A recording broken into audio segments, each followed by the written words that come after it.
A busy Monday at the White House today with President Donald Trump signing executive orders aiming at stopping crime. The president also announced a new deal with South Korea. Melanie Zenona reports. President Trump building new bridges with the new leader of South Korea, as that country says it wants to build ships in the U.S. We're going to go back into the shipbuilding business again. The visit comes as South Korea has been struggling with Trump's new tariffs. But now President Lee Jae-myung is bringing a $150 billion package that includes building new shipyards. It's part of a deal the two leaders made last month, and Lee calls it Make America Shipbuilding Great Again. It's been more than 2 weeks since the president's import tax hit just about every country in the world.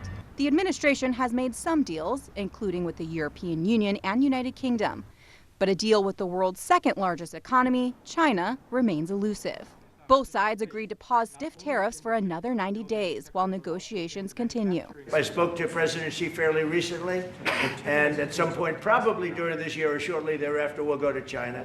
But the tariffs are upending businesses around the globe. The vast majority of my customer base is in the US. That's because postal carriers will no longer ship overseas packages to the United States from some countries. Last month, the president closed a trade loophole that allowed goods up to $800 to come into the U.S. without paying a levy.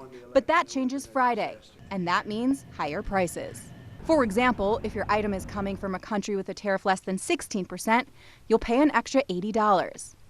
16 and 25% add $160. Over 25%, prepare to shell out another $200. I can't pass this on to my customers.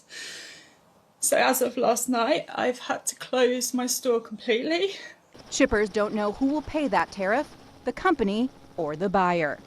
Today, the president also signed a series of executive orders related to crime, including pushing courts to reconsider flag burning as a crime and trying to end cashless bail across the country.